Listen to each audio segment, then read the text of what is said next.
Hi guys, this week has been kind of a stressful week trying to get ready to go back to school during the pandemic.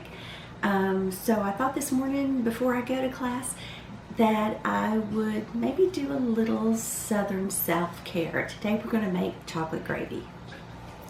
Okay, so if you have a lot of time, making homemade from scratch biscuits is always best. They're delicious and flaky. I'm going to work at school today, so I don't have a ton of time. There are wonderful whack biscuits, which are the ones in the can that are on the market now. You can get all different sizes, all different flavors. There are also some really good biscuit mixes, and I found this one at the beginning of the pandemic. I'd always been a Biscuit girl, but Pioneer is a little bit closer to what I would think of as a homemade biscuit, and they're very simple to make, so let's take a look. Okay, so to make these biscuits super duper simple, directions are right on the back of the package, but you're going to pour the mix into a bowl. You're going to need 2 tablespoons of real butter melted and a half a cup of milk. And you're just going to use a fork and give that a good stir.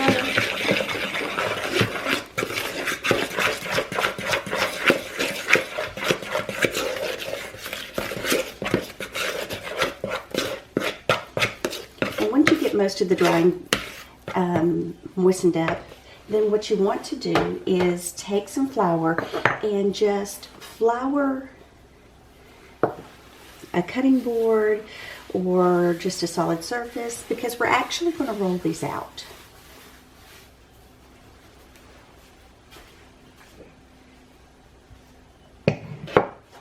So just get all of this delicious gloopiness out there. It's going to stick to your hands, but that's what the flour is for.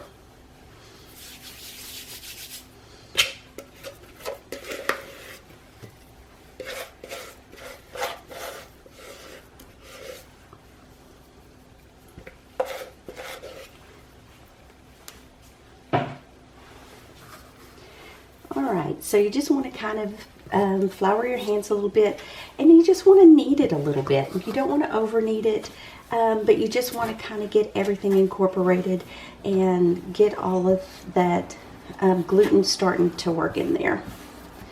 So just, 2 or 3 times. If it starts to stick, just sprinkle on a little more flour. Super duper easy, doesn't take a lot of effort.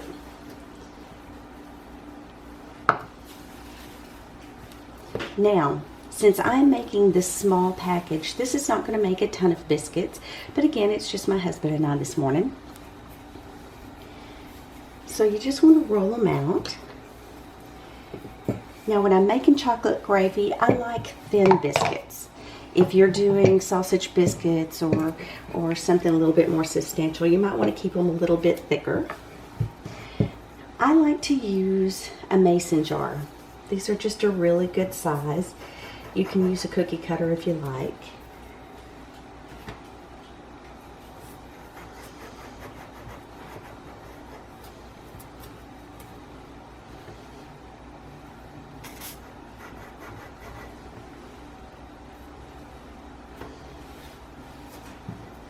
Don't be afraid to rework that dough. Don't be wasteful, it's delicious.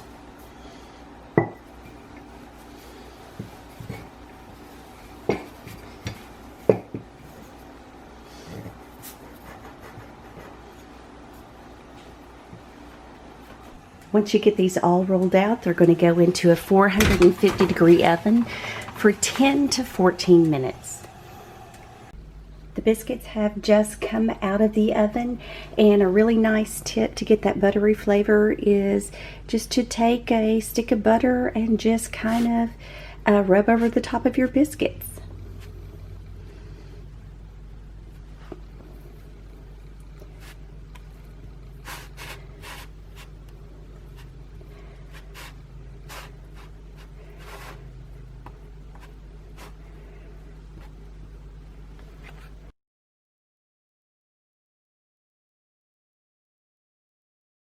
So now we're ready to get our chocolate gravy mixed up.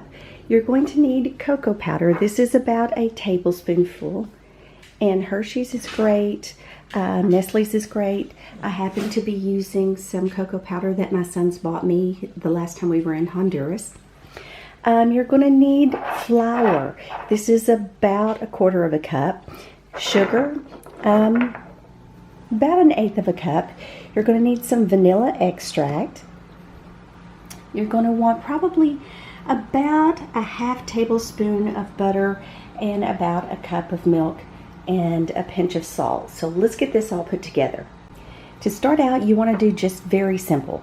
Dump your sugar and your cocoa powder into your pan, and you're just going to kind of get that all mixed up.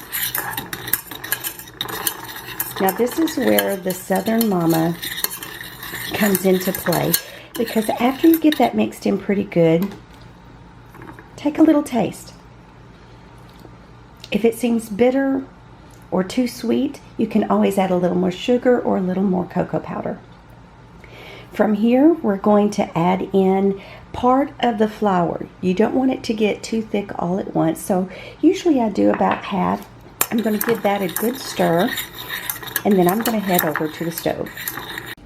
So in our pan, we have our flour, sugar, and cocoa powder, and notice that we just wanted to stir it enough that we don't have any big clumps. We're going to go ahead and turn the heat on and let it sit for just a minute. You want that cocoa powder and that sugar to warm up.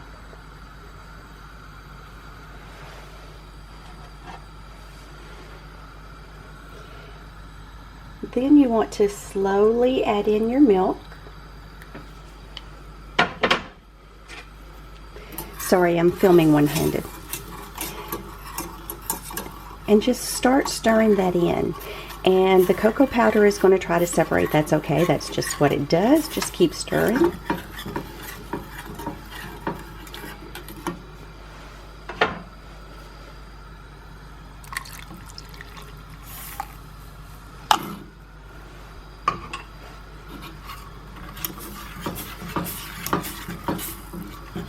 Now this is a slow process because you don't want to cook it too quickly, but you don't want it to take forever either. At this point, you want to add a pinch of salt, and that really is just a pinch, guys, just a very small pinch. And you're going to stir it until it starts to warm. Now right now my chocolate gravy kind of resembles chocolate milk, and that's fine.